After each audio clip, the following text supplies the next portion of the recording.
자, 이제 12장은 12장은 이제 이스라엘의 새로운 왕인 사울이 이제 등극을 하잖아요. 사울이 등극을 하면서 뭡니까 이제 사무엘의 이제 설교, 사무엘의 이제 번면의 설교가 나옵니다. 그게 이제 25절까지예요. 이 사무엘의 고별 설교입니다. 고별 설교고, 이 설교가 이제 끝나면서 사무엘의 설교가 12장에서 이제 합니다. 그리고 이 설교가 끝나면서 400년 동안 이어나왔던 사사의 시대가 이제 막을 내리는 거죠. 공식적으로 사사의 시대가 막을 내리는 게 이 설교의 고별 설교가 지난 다음입니다. 그리고 이제 새로운 왕조 체제가 만들어지는 그런 전환점이 12장입니다. 근데 1절부터 5절까지 오늘 배울 것이 이제 뭐냐면 그 사무엘의 스스로의 양심선언입니다. 양심선언이고, 그 다음에 6절부터 18절까지는 왕을 원했던 이스라엘의 죄를 지적합니다. 이스라엘 악을 지적하는 거예요. 그러니까 참 보면은 강직한 것 같아요. 사무엘 같은 경우에 마지막 설교면 어떻게 할까요? 마지막 설교면은 너희들이 이랬지만 앞으로 잘해라, 이제 이렇게 하면 되는데, 그 설교의 상당한 양들을 너희들은 그래도 여전히 악을 저지른 것이다, 악을 저지른 것이다 라고 얘기한 것이죠. 그러니까 이제 세 번째는 뭐냐면 19절부터 25절까지는 그러니까 너희들은 회개를 해야 된다, 회개를 해야 된다는 것이죠. 비록 너희들이 악한 마음으로, 죄를 저지르는 마음으로 왕을 삼았지만 이후에는 어쨌든 왕과 같이 잘 지내면서 그래도 너희들이 죄를 진 거니까 회개는 해야 된다, 회개해야 된다, 이걸 이렇게 쭉 보여주고 있는 것입니다. 그게 이제 12장의 사무엘의 설교인 것입니다. 1절에 보니까 사무엘이 온 이스라엘에게 이르되 보라, 너희가 내게 한 말을 내가 다 듣고 너희 위에 왕을 세웠더니, 너희 위에 이제 왕을 세웠다, 이 말은 너희들이 사울을 왕으로 삼았다라고 생각하지 말라는 거예요.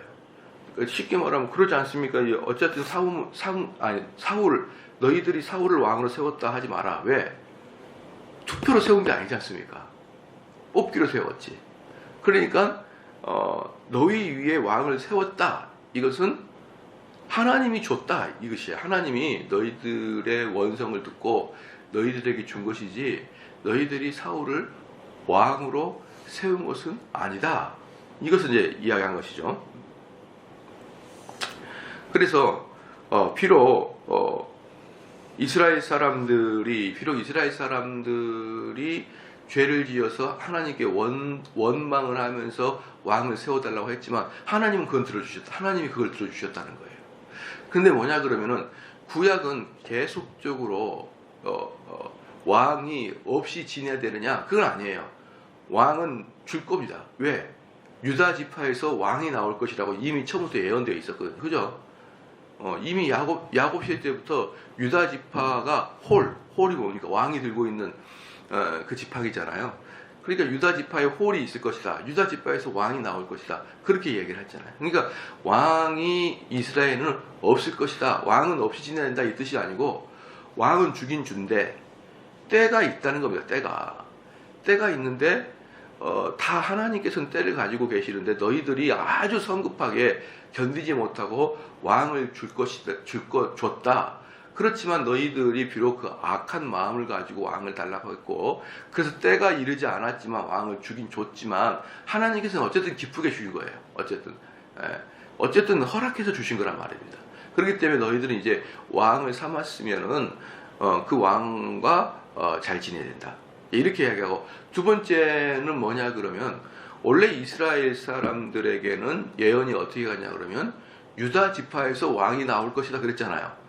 그런데 너희들이 하도 왕을 달라고 하니까 급조해서 준다래요. 급조해서. 그러니까 유다 지파가 아니라 베냐민 지파에서 주는 거예요. 그러니까 유다 지파에서도 나온 다윗부터가 하나님이 예언하신 그 왕이고 다윗이 나오기 전 이 사울 왕은 급조해서 너희들이 하도 원성을 해서 준 거고, 그리고 이것은 죄의 씨앗이 들어가 있었기 때문에 결코 마무리가 좋게 될 일은 없는 거예요. 그래서 너희들이 이제 참 재밌는 게 뭐냐면, 하나님이 원하시는 다윗 왕이 올 때까지 악한 마음으로, 죄된 마음으로 왕을 원했고, 그 왕은 하나님이 허락해줬고, 그럼에도 불구하고 너희들은 그 속에서 고통을 당해야 될 것이다 라는 것입니다. 그러니까 이게 제가 계속 설교하는 그 내용이 딱 들어있는 거예요. 하나님은 우리의 악한 그 습성을 허락해주고, 그 허락하는 상태에서는 우린 여전히 죄에 대한 대가를 지불하고 살아야 된다. 그걸 이야기해 준 것입니다. 그래서 이제 2절 봐서 이제 왕이 너희 앞에 출입하느니라. 이 출입하다라는 뜻은 이제 왕이 너희들을 이제 다스릴 것이다 이 뜻이에요. 이제 너희들 사이에 왔다 갔다 하면서 이제 출입하다. 그래서 이 뭡니까? 이 경구입니다. 경구. 왕이 너희들을 출입할 것이다. 이것은 왕이 너희들을 다스릴 것이다. 지도자가 너희를 다스릴 것이다. 라는 경구예요. 보라, 나는 늙어 머리가 희었고 내 아들들도 너희와 함께 있느니라. 내가 어려서부터 오늘까지 너희 앞에 출입하였거니와, 출입하였다 보니까 다스렸거니와 라는 것이죠. 자, 여기서 이제 뭐냐 그러면은 사무엘의 두 가지가 마음이 있어요. 첫 번째 뭐냐면 섭섭한 마음이 있어요. 그러니까 이게 성경으로 읽지 말고 그냥 소설로 한번 읽어보십시오. 아니면 역사적 사실로 읽어보십시오. 그러면은 사무엘은 당연히 섭섭하죠. 안 그럽니까? 당연히. 그러니까 사무엘의 마음 상태를 좀 봐야 돼요. 사무엘은 하나님이 주신 마음과 인간이 주신 마음, 인간이 가지고 있는 마음이 같이 겸하여 있겠죠. 하나님 주신 마음은 이제 시키니까 하지만 인간적으로 어때요? 평생 너희들에게 내가 그렇게 했거니만 너희들이 그냥 입을 다 같이 한꺼번에 모아서 이제 사사를 싣고 왕을 주십시오. 이건 뭐예요? 완전히 너 좀 뭐 사사야 싫다 이렇게 나오기 때문에 사실은 이제 늙은 마당에 그런 대우를 받으니까 섭섭하죠. 둘째는 어떤 마음이냐 그러면은 너희들의 이 왕을 달라고 했던 이들의 아주 결정적인 사건은 뭐였냐면은 사무엘과 그 아들들이 잘못하고 있다는 거예요. 사무엘과 그 아들이 잘못하고 있다. 그런데 너희들 사실 그것은 왕을 세워달라는 그냥 말에 의한 것이지 않느냐. 사실 기쁜 마음에는 이방인들 같이 살고 싶은 거 아니냐 이 뜻이에요. 그렇지만 겉으로는 사무엘과 당신의 아들이 문제이기 때문에 왕을 세우십시오 이렇게 말한 거 아니냐 이 말이죠.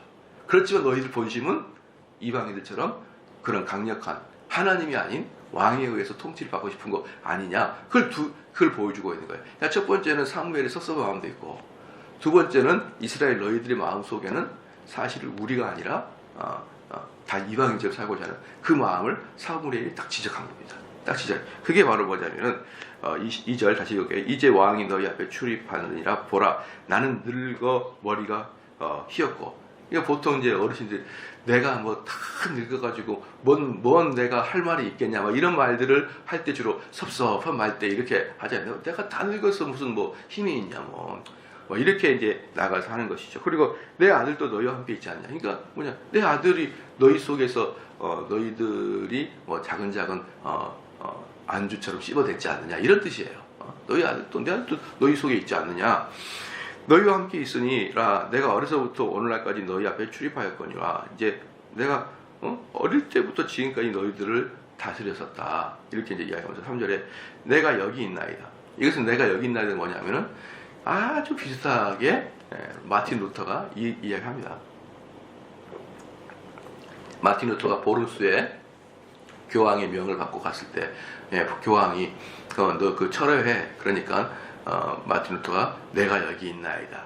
나에게 힘을 주소서. 이렇게 기도했던 보름수에서 루터가 그렇게 기도했잖아요. 똑같이 사무엘도 내가 여기 있나이다. 이 뜻이에요. 이게 뭐냐 그러면은 하나님의 전 앞에서 법정에 앞에 불러나와 기소당한 사람이 앞에 불러나와서 아주 내가 하나님 앞에 진솔되게 말하겠나이다 이 뜻이에요. 그러니까 기소를 받은 죄인이 법정 앞에서 내가 진솔되게 말하겠나이다. 내가 숨길 게 뭐가 있습니까? 내가 너희들이 내가 어릴 때부터 지금까지 다스렸기 때문에 너희들이 나를 아주 세세하게 알 것이다. 투명한 삶을 내가 살았다 이 말이에요. 그렇죠? 지도자는 사람들 눈에 보이게끔 살잖아요. 그렇기 때문에 지도자는 어쩔 수 없이 투명해질 수밖에 없어요. 왜? 많은 사람이 아니까. 우리나라에서 제일 사생활이 없는 사람은 당연히 대통령이겠죠. 일거수일투족을 사람들에게 보여주게 되기 때문에 어디 뭐 사적인 생활 해야겠습니까?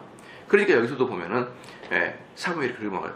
내가 여기 있나니 여호와 앞과 그 기름 부음을 받은 자 앞에서 내게 대하여 증거하라. 그러니까 내가 여호와 앞에 있고 기름 부은 자 왕 앞에 있다. 이렇게 말할 때 의도적으로 기름 부은 자를 왕을 이렇게 높이는 거예요. 왕과 여호와 하나님의 연관성을 가지게끔 그렇게 이제 높여주는 거죠. 이제 그들 앞에서 나를 증언해 주라 이 말이에요. 나를 증언해 주라. 어떻게 내가 네 소를 취하였느냐, 네 나귀를 취하였느냐. 여기서 보면은 참 재밌는 게 이 앞절에 보면은 뭐가 있냐 그러면은 너희들이 왕을 세우면은 그 왕이 너희들에게 소나 나귀를 취하여 갈 것이다. 이것을 이야기했거든요. 강제로, 때로는 강제로. 왜? 세금이나 여러 가지 공물을 바쳐야 되니까. 그냥 여기서 말하는 것은 뭐냐면 너희들에게 내가 네 소를 달라고 했고 내가 네 나귀를 내가 취하였느냐. 다른 말로 나는 그런 거 한 번도 너희들한테 강제로 뺏어간 적이 없다. 그런데 왕은 있을 것이다. 이걸 은연중에 이야기하는 거예요. 나는 내 사사 내가 너희들한테 언제 이런 걸 뭡니까? 소나 나귀는 최고의 그 당시에 최고의 상품이잖아요. 저번에도 얘기했지만 겨우 30-40년만 전만 해도요. 지금은 모르겠습니다만 30-40년 전만 해도 그 시골에 소 한 마리만 있으면 얘들 대학까지 보낸다 그랬어요. 소 한 마리만 있으면. 그렇잖아요. 근데 그 30-40년이 아니라 수천 년 전에 소나 나귀는 뭐 비교할 수 없을 만큼이나 더 귀한 거죠. 그러니까 내가 너희에게 소를 취하였느냐, 네 나귀를 취하였느냐. 이것은 뭐냐면 너희들의 결정적인 재산을 내가 취하였느냐. 그러나 너희들은 왕이 되면 그런 것들도 빼앗길 수 있다라는 것을 은연중에 이렇게 암시하고 또 은연중에 사울에게 들으라고 얘기하는 소리예요. 그죠? 누구를 속였느냐, 누구를 압제하였느냐, 내 눈을 흐리게 하는 뇌물을 네 손에서 취하였느냐. 그러니까 뇌물은 우리 눈을 흐리게 한다는 거예요. 뇌물은 우리 마음과 우리 눈을 왜곡시켜 버립니다. 그래서 성경에서는 뇌물에 대한 지도자가 뇌물에 대한 죄를 상당히 크게 보는 것이죠. 왜냐하면 뇌물을 받으면 그때부터는 뭡니까? 모든 공평을 잃어버리고 우리는 지도자는 우리를 힘들게 하더라도 우리는 견딜 수 있지만 지도자가 공평하지 않으면 그건 못 견뎌요. 그건 지도자가 자기 스스로 무덤을 파고 들어가는 거예요. 그래서 저 사람은 능력은 없어도 최소한 공평하다 이런 마음은 들도록 백성들이 들도록 정치를 해야 되는데 가만히 보니까 자기와 연관된 사람들은 수사를 덜하고 자기와 적대적 관계인 사람은 철저히 수사를 하고 이런 걸 보면은 못 견딥니다. 그것은 차라리 이 국가가 난리를 쳐라. 이거가 똑같아요. 그럼 자기들 부하도 똑같이 수사하고 남의 부하도 똑같이 수사하고 그러면은 비록 그게 독재처럼 보여도 사람들은 수긍을 하지만 이걸 편파적으로 한다 그러면 국민들은 분열이 되고 말아요.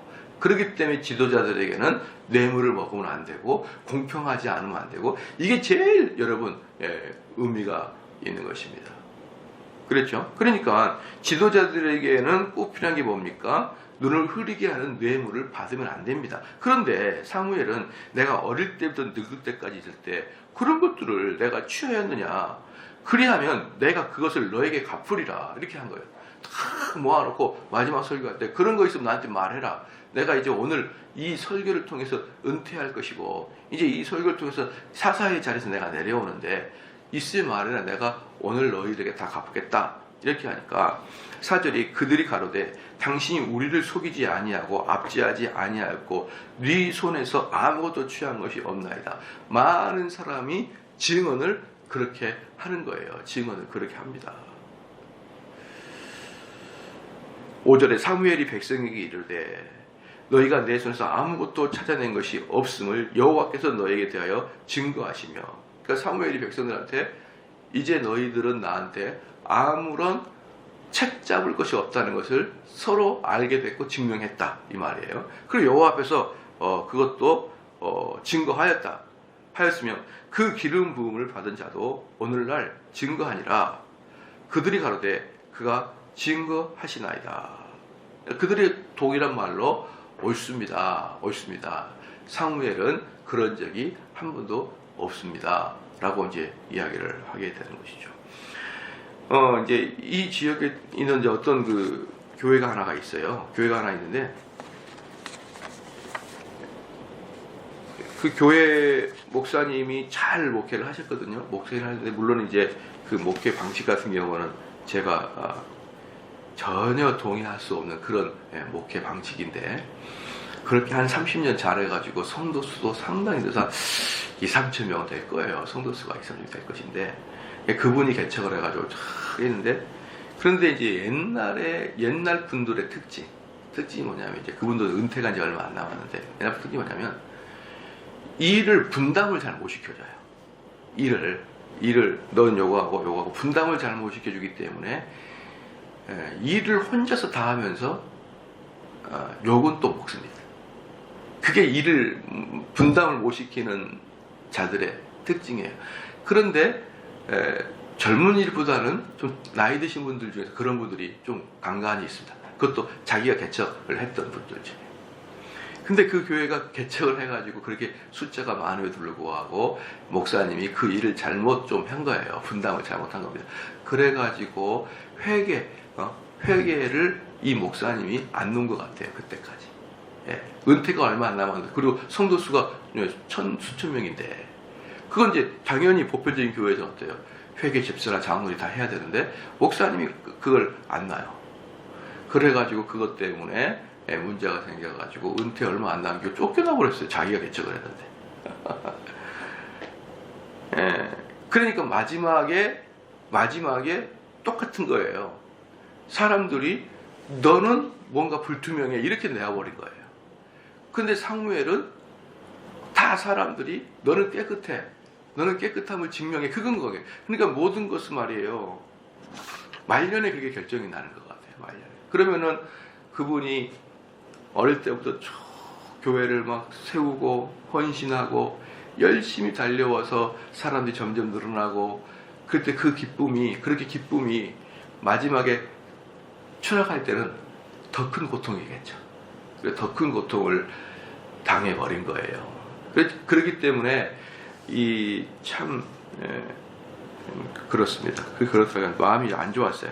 그런 일들이 이제 발생했고 사무엘은 그래서 마지막에 더 이상 사람들이 자기가 은퇴 이후에 말이 나오지 않도록 전부 다 결산을 다 이제 하고 내려갑니다. 그래서 이러한 것들을 볼 때 참 지도자가 갖춰야 될 덕목이 무엇이냐, 지도자가 또 조심해야 될 게 무엇이냐, 그런 것들이 좀 분명히 있어요. 저 같은 경우는 제가 군대에 있을 때 격리계를 했었어요.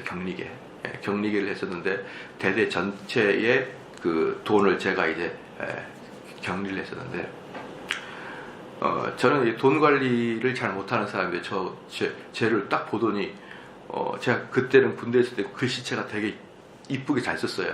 지금 하도 워드를 쳐가지고 글씨가 변했는데 예쁘게 잘 썼는데 딱 그거 보고 너가 격리계 해 이렇게 했어요. 근데 격리계가 되게 좋은 게 뭐냐면요, 격리계는 수시로 은행을 가기 때문에 아무 때고 격리계는 부대 밖을 나갈 수가 있는 거예요. 그러니까 되게 좋아. 이게 격리계는 왜 군대는 절대 밖을 못 나오잖아요. 근데 야 이거 격리계 하면 말이야 밖에 나갔다 들어왔다 그때 의정부까지 왔다 갔다 할 수 있어. 그건 격리계 특권이야. 시켜주십시오 했죠. 그리고 했는데 항상 돈을 불치라면 군대 돈은요 1,000원이 오면 1,000원이 나가야 돼요. 1,000원이 오면 1,000원이 나가야 되지. 이게 남거나 부족하면 안 돼. 근데 저는 항상 남아. 돈이. 여러분 부족하면은 어떤 중대에다 내가 돈을 더 줬지? 아이 짜증나. 내 돈 넣을 거야. 이래버리면 돼요. 돈이 남으면은. 부족하면. 돈이 남으면 공포에 빠집니다. 이게 어느 중대에 안 간 거야? 이게 어느 중대에 돈이 안 간 거야? 이거. 그런데 문제는 뭐냐? 매달 남아요. 매달. 1,000원이 오면 1,000원이 나가는데 1,000원이 오면은 항상 50원은 남아요. 그러면 이제 이건 쓸 수도 없고, 이건 은행에, 우리 교회, 사무실 금고에 차근차근 재워놔요. 매달 남아요. 매달. 1년 동안 쌓인 거, 이게. 근데 언젠가 한 방에 터질 것 같은 거예요. 언젠가 한 방에 터질 것 같은데 아무도 부족하다 말을 안 해요. 제가 대대에 있으니까 대대에서 중대로 분처를 주면 중대에서 이렇게 받아가지고 부족하다 안 부족하다 이렇게 전화가 하는데 아무도 연락이 없고 1년이 지나도록 매달 조금씩은 남고. 그런 여러분, 이 스트레스가 부족하면 내 돈을 내버리면 된다니까요. 근데 이 스트레스가 이게 이만저만이 아니에요. 이만저만. 그래서 저는 교회에서 아예 재정은 손도 안 됩니다. 아예. 분명히 재정 제가 손댔다가는 여기저기서 빵꾸가 나고 남고 난리가 날 거예요. 그런데 오히려 그게 은혜일 수가 있는 게 뭐냐면, 많은 경우에 말년에 이 재정 때문에 문제가 되는데, 그 특징이 뭐냐면 담임 목사님이 재정에 강력하게 개입을 할 때, 그럴 때 그때 목사님이 이겁니다. 의도적으로 돈을 횡령한 게 아니고 목사님이 재정을 관리하다 보니까 내가 오늘은 이 권사님을 좀 방문할 때 내가 좀 도움을 줘야지, 이런 선한 마음으로 조금씩 하다가, 그런데 이게 목사님이 재정을 담당하니까 그게 체계가 이루어지지 않는 거예요. 그러다가 나중에 덜컹 결산해보면 1억이 비고 그래요. 1억이. 근데 비록 그 목사님이 사적인 용도로 취하지 않았어도 목회자가 관리하게 되면은 선한 의도의 결과가 빌 수가 있어요. 그렇기 때문에 목회자는 관리를, 목회자가 회계 관리가 되더라도 그게 뭡니까? 당회나 회계부서의 체계와 관리, 이런 절차가 없이 이렇게 쓰게 되면은 나중에 완전히 당합니다. 그러면 그런 식으로 30년을 목회하면은 30억이 빌 수도 있어요, 여러분. 그게. 목사님, 이게 왜 영수증 없이 돈이 빠졌네요? 매년 몇 천만 원, 몇 백만 원, 그렇게 교회가 2,000명씩 크다 보면은 당연히 그럴 수가 있고, 그리고 이 목회자들의 세계에서도 뭐가 있냐 그러면은, 만약에 우리 교회가 체육대회를 간다 그러면 교회 사이즈에 맞게 적당한 금액을 내줘야 되는 거예요. 그래서 개척교회는 돈이 없이 그냥 와도 되고, 좀 큰 교회는 그들까지 해서 같이 체육대회도 하고 식사도 하고 이런 것들이 자꾸 하기 때문에 교회의 사이즈가 큰 것일수록 나가는 돈이 많은데, 이걸 체계에 갖추지 않고 담임 목사 스스로 결제하고 분출해버리면 나중에는 증명할 수 있는 것도 있지만 없는 것도 많게 나와버리거든요. 그러면 40년, 30년 후에 목사님 토탈 30억이 빈대요. 이거 뭐예요? 그럼 목사님이 어떻게 기억합니까? 그래 나가. 저는 그런 경우 엄청 많이 봤습니다. 엄청 많이 봤어요. 물론 그 중에서 목사님이 자기의 사적 용도로 쓴 것도 있을 수 있겠지만, 그렇게 3,000명씩 교회가 부흥하는 교회들은 목회자가 그래도 정직한 목회자가 많아요. 그렇기 때문에 성도들이 그분의 단순성과 그분의 정직성을 보고 많이 오는 거예요. 만약에 목회자가 뭔가 꿍꿍이 속이 있고 뭔가 감추고 있는 것 같다, 그럼 교인들도 알아봐요. 그런데 그 정도 되면은 상당히 정직했던 목사님이었을 텐데, 당회에서 나중에 쫙 계산해 보니까 말년이 딱 되니까 목사님 다 계산해 보십시다. 자, 영수증 가져오세요. 그랬더니 없어. 그러면 어때요? 말년이 끝나버린 겁니다. 그래가지고 그 큰 교회에 있다가 집도 절도 없이 쫓겨났어요. 은퇴 몇 년 남겨놓고. 이 사무엘 같은 경우도 어릴 때부터 나이가 들 때까지 사사를 하면서, 만약에 그런 일에 영광이 됐다면 지금 너희들이 나한테 말해라. 네? 단 한 명도 없습니다. 자, 없다고 한 것은 너희들이 기름 부음 받은 자하고 여호와 앞에서 너희들이 증거한 것이다. 나도 하나님 앞에 아무것도 잘못한 게 없이 떳떳이 은퇴를 한다. 이렇게 마무리를